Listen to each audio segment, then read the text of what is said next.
My special guest today is Carolynn Ponzoha. Carolynn, would you like to introduce yourself?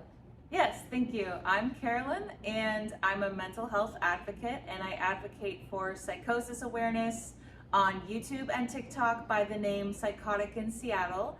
I am in recovery, and I'm recovering from addiction and mental health. I'm also an artist, and I'm happy to be here with Shania today.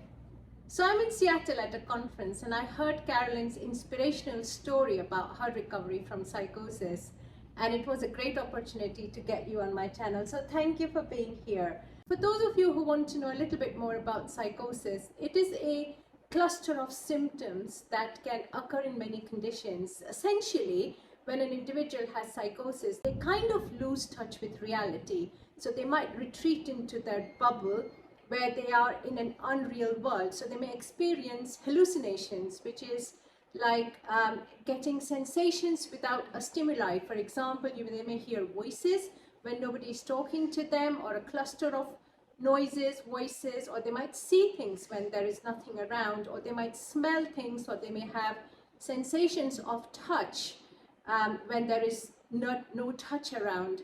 They may develop certain beliefs which may be not only unusual, sometimes they can be very plausible, but there is no basis to it, and it's the way those delusions or unusual beliefs are built, that's how they are defined into delusions. For example, they might feel paranoid that somebody wants to attack them, kill them, or they might feel there are cameras in the house, or they might feel they are in love. So some are pleasant and some are unpleasant beliefs. Or they might have disorders of thought, like their thought processes might become really slow or fast, and they might have difficulties in thinking. So I wanted to bring awareness on my channel about psychosis, destigmatize it, and talk a little bit more about it. But what could be better than being in Seattle with Carolyn and hearing some first-hand experiences? So Carolyn, could you please tell us about your experiences with psychosis? Yes. I had my first psychotic episode when I was 18 years old, and at the time I was going through a lot of trouble in school. I was struggling with a lot of stress, and I started hearing voices around me, and they weren't really talking to me, but they were talking about me, and it was so specific. I could hear people like walk across the room. I could pinpoint where their voices were coming from, but I knew there wasn't anyone there, and it made me so confused. It made me really scared because I thought that my imagination had just like gone out of control, and I told myself that if I would stop thinking about the voices, they would go away, and then they wouldn't. And it was a very confusing thing to happen because I didn't know what psychosis was, and I didn't know that's what was happening to me. I was having scarier delusions of being followed and stalked, and that I was going to be attacked, and a lot of the delusions were kind of violent actually, and that motivated me to go to the hospital. I wasn't really treated for it. I wasn't diagnosed with anything, so I had later episodes and on until I was ultimately diagnosed with schizoaffective disorder, which for me means that I have both schizophrenia and bipolar disorder in one disorder, and my episodes tend to be very high highs of mania and very low lows of depression, mixed with hallucinations and delusions and other symptoms. Must be a very scary time for you, right, Carolyn? Because what could be scarier than thinking that somebody is after you, or hearing things, or and the anxiety that might have caused? Do you want to talk a little bit about that? Yeah, it's the scariest thing that's ever happened to me. I've been in experiences in reality that were scary, but none of them compare to the kind of things that would happen to me in psychosis, and a lot of the things aren't possible in reality. So it's like having trauma from things that never even happened. I have memories of things and the effects of what they did to me, but there was never any actual cause. So I'd be afraid of things like being in hell or being tortured that never happened, but my body carries the trauma. So it's as if it really was real to me. Yes, it feels very real, right? Carolynn mentioned a couple of conditions like schizoaffective disorder or bipolar affective disorder. As I said to you, psychosis is a term given to a cluster of symptoms that can occur for a number of reasons. For example, if I haven't slept for about 7 days, there is a possibility that my brain might create certain sensations that may not be there, and I might hear voices, or I might not be able to think properly. So certain normal situations when the brain is put under stress can lead to these symptoms, which is quite normal. Of course, at the very other end of the spectrum, there are conditions like schizophrenia or schizoaffective disorder. But then there are so many other reasons why individuals can experience symptoms of psychosis. Certain medications can cause symptoms, or use of recreational substances or alcohol in certain individuals can cause psychosis.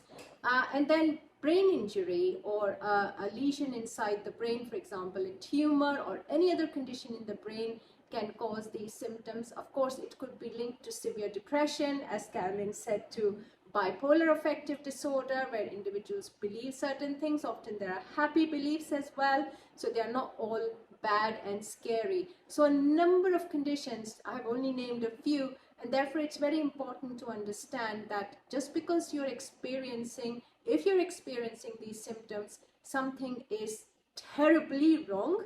It is about understanding that there could be a whole host of reasons why individuals can experience these symptoms. So Carolynn, in that state where you almost felt you were in your own world, right? Most people retreat, don't seek help. What got you to a place that you wanted to seek help? Because you did say that some of those beliefs were quite scary. Did you at some point think maybe I should not go and seek help, or they might lock me up in hospital, or what will they do to me? What helped you to seek help? Well, for me, it was so scary that I felt pushed to ask for help from anyone. I was so afraid of my delusions that I ran away from home one time and ran into a police officer, and when I told her like what I was going through, she took me to a hospital. It wasn't my intention to go to the hospital or to talk to a police officer, but it was my intention to get help, and it just so happens that I got the right help. So that was very, very fortunate for me, because usually without help from other people, I won't come out of my episodes until someone intervenes. When you talk about help, what help or treatment do you feel you benefited from? I've had a lot of success with medication, and that is what mostly keeps me in remission today, is being stabilized on medication. I also am in therapy, and I've been working on trauma in therapy, which is helping me a bit. I would love to do more related to psychosis. I'm just not there yet. And I have a really, really strong community of people in recovery from all sorts of different things like addiction or mental health. So I have a great support system of peers that have been through what I've been through, and we're all helping each other along.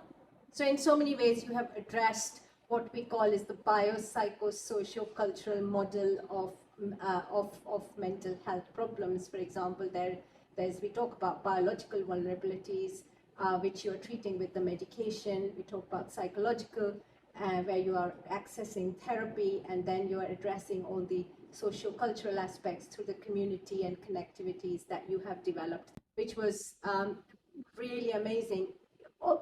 Looking back now at some of the relapses that you had, Carolynn, what would you say were the factors that would bring on another episode, and what would you not do in the future? Well, the first thing I wouldn't do is go off of my medication, because that's an absolute 100% relapse for me, is whenever I go off of my medication, and I've definitely learned that lesson now.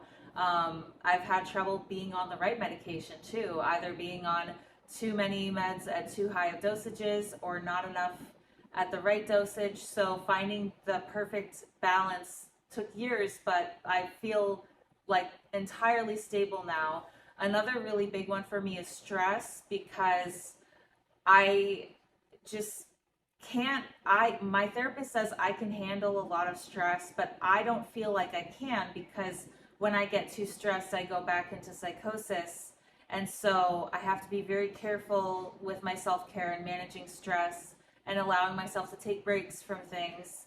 And then marijuana, which was a really hard one for me. I loved marijuana and I was an addict, and until I got sober, I couldn't break the cycle of relapses. So that was probably the most significant for me, because it was the hardest to achieve. Wow. And you have been sober now for how long, Carolyn? 4.5 years. Fantastic. You have not had a relapse for that long. I came out of my last episode when I had about 9 months sober. So that is, no coincidence there. Like that was a huge part for me in my sobriety. You've worked very hard towards your recovery. Every individual is different. The treatment is usually catered to the individual. People do well with medications and a combination of medication and other psychological treatments. And as Caroline said, looking at what are the key factors for them. So everybody is different, and the treatment needs to be designed around the person. Carolyn, before I say goodbye to you, can you give us 3 top tips that you might say, well, these are the things you want to be aware of if people who are watching may have this condition? Well, one thing that I think helps a lot for me personally is reality checks with people. I have people in my life that are very close to me that are aware of my condition, and they're people I can go to and say, hey, are you hearing this music right now? And if they say no, then I know I'm hallucinating, and that generally is a sign that I need to de-stress. Sometimes I will have what do you call them, breakthrough symptoms? Yes. And that's a great way of identifying those. The second would be sensory stimulation, because hallucinations play with your senses and they're engaging your senses where nothing is actually happening. So for me, if I would have hallucinations of smells like sulfur, if I were to smell essential oils, it would kind of bring me back and help me out of that hallucination.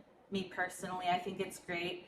And then I think the third would be rest, because it's kind of a mental marathon, and a lot of what causes psychosis is not getting enough rest. And I found that when I do get good rest, my symptoms tend to ease up a bit, and they tend to be a lot less heightened when I'm rested. That's really good. So just to summarize, you have understood your early warning signs so that you know what to do if you start to feel that the symptoms are coming back. Secondly, you understand your stress map, i.e., what stresses you and at what point you need to take a step back and review your life and reduce the stress. And number 3, you have a more balanced lifestyle where you include rest along with all the other stuff you do. Would that be a fair absolutely. Fair summary? Yeah. So thank you so much, Carolyn, for being on the channel and telling everybody about it's a very brave thing to do, actually. A lot of people feel scared of psychosis, and the point of bringing Carolyn and talking about psychosis is to say, well, it feels scary when you are in there. It feels scary to be in an unreal situation. Certain symptoms can feel really scary and anxiety provoking, but there is help and there are treatments. The important thing is that you recognize and understand. Earlier you get help, better you are going to be. So there is no shame in admitting that you are experiencing these symptoms. If you've enjoyed today's video, please subscribe to my channel. The more subscribers I have, the more YouTube gives me the ability to make more creative videos. Like it, share it, tell it to all the people you know. Thank you very much for watching, and thank you, Carolyn. Thank you, Shania.